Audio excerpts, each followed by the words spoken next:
ठाणे महापालिकेच्या कंत्राटी कामगारांना वाढीव पगारासह मागील थकबाकी मिळवून देणाऱ्या श्रमजीवी कामगार संघटनेच्या ठाणे महापालिका युनिटचे अध्यक्ष किरण कांबळे यांना कंत्राटी कामगारांसह इतर चतुर्थ श्रेणी कामगारांच्या प्रश्नांना वाचा फोडत त्यांना न्याय मिळवून देण्यासाठी विधानसभेत पाठवावे असं भावनिक आवाहन कंत्राटी कामगारांच्या निर्धार मेळाव्यामध्ये करण्यात आले। किरण कांबळे यांच्या वाढदिवसाचं औचित्य साधून ठाणे महानगरपालिकेच्या फायलेरिया विभागामध्ये लाभार्थी कंत्राटी कामगारांनी या मेळाव्याचं आयोजन केलं होतं। काही दिवसांपूर्वी ठाणे महानगरपालिकेच्या फायलेरिया विभागातील सुमारे 55 कंत्राटी कामगारांना ते कार्यरत असलेल्या मेट्रो वेस्ट हायड्लिंग प्रायव्हेट लिमिटेड या कंत्राटदाराने बेकायदेशीर कामावरून कमी केले होते। याशिवाय 2 महिन्यांचा पगार न देणे, जानेवारी 2020 पासून त्यांच्या वार्षिक रजेचा पगार दिला नव्हता। या अन्यायाविरुद्ध कामगारांनी महापालिकेकडे वेळोवेळी दाद मागितली होती, तरी सुद्धा न्याय न मिळाल्याने या कामगारांनी श्रमजीवी कामगार संघटनेच्या ठाणे महापालिका युनिटचे अध्यक्ष किरण कांबळे यांच्या नेतृत्वाखाली ठाणे महानगरपालिकेच्या प्रवेशद्वारासमोर 3 दिवस आंदोलन केलं होतं। एरवी या कामगारांची दखल न घेणाऱ्या ठाणे महानगरपालिकेच्या प्रशासनाने यावेळी ताबडतोब त्यामध्ये लक्ष घालत त्यांच्या बहुतांश मागण्या मान्य केल्या होत्या। त्यामुळे या कामगारांना पगारवाढीसह 2 वर्षाचा वार्षिक रजेचा पगार मिळाला होता। त्यामुळे किरण कांबळे यांचे आभार मानण्यासाठी फायलेरिया विभागातील कामगारांनी पुढाकार घेत हा निर्धार मेळावा आयोजित केला होता। यावेळी ज्येष्ठ कामगार नेते जगदीश केलारिया, सामाजिक कार्यकर्ते महेंद्र मोणे आणि इतर कामगारांनी यावेळी आपले मनोगत व्यक्त केले।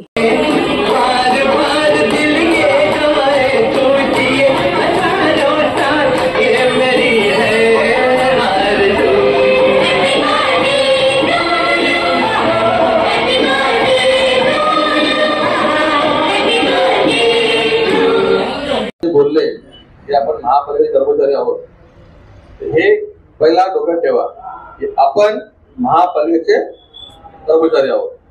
ठेकेदार बदलतो, कर्मचारी बदलतात, आयुक्त बदलतात, उपायुक्त बदलतात, अतिरिक्त आयुक्त बदलतात, कामगार बदलतो का?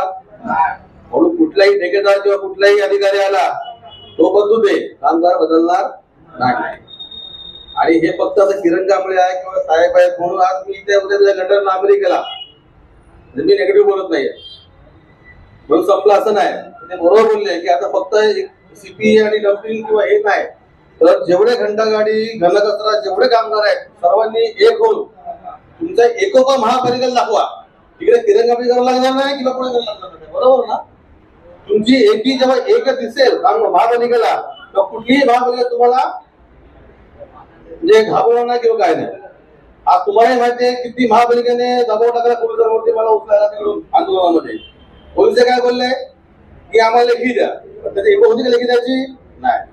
बाबासाहेबांनी आपल्याला अधिकार दिलेला आहे आपला हक्क मागण्याचा, त्याच्यामुळे काही काय घाबरायची गरज नाही, काय नाही, काय होत नाही। फक्त तुमची एकी न घाबरता, फक्त आता सीपीचा विषय तर मग सीपीचा नाही तर फायलेरिया पण असू दे, घनकचरा पण असू दे, रस्तेसफाई पण असू दे, एकाला तरी त्रास झाला तर सर्वांनी येऊन जवळ राहा ना। महापालिकेत कुठल्याही विभागात तुम्हाला त्रास झालेला नाही। काय होतंय हा तिकडे असं नाही होत। जेव्हा सगळे विभाग एकत्र होतील, कॉन्ट्रॅक्टवाले परमनंट सुखी आहेत, मला त्याचे थोडे प्रॉब्लेम आहेत, काही आधी मला बोलले तर ते ठीक आहे, पण आपला खूप मोठे मोठे विषय आहेत। तर जेवढे कॉन्ट्रॅक्ट लेबर्स आहेत, जेवढे कॉन्ट्रॅक्ट कामगार आहेत, सगळ्यांनी मी असेल नसेल कोणी असेल नसतील पण तुम्हालाच आहे, तुम्ही भविष्यात महापालिकेच्या सगळ्या गोष्टीचा, तर तुम्ही कुठली संघटना किंवा हे न करता एकोप्याने हेच राहा। संघटना किती पण असू द्या, पण जेव्हा कुठला एकाही घटकावरती प्रॉब्लेम येईल, सीपीवरती आला तर सगळ्यांनी जमा महापालिका घेराव घालायचा। ज्या दिवशी हे होईल ना त्या दिवशी प्रत्येक कंत्राटी कामगाराला सुट्टी होईल। किरण कांबळे साहेबांना या सर्व कामगारांतर्फे पहिल्या हार्दिक शुभेच्छा देतो आणि 2 शब्द पण आमच्या काही साथीदारांनी सांगितलं तर किरण भाऊ महानगरपालिकेमध्ये पाहिजे, पण आमच्या कामगाराची इच्छा आहे की त्यांनी राजकारणामध्ये उतरावं आणि विधानसभेमध्ये जावं।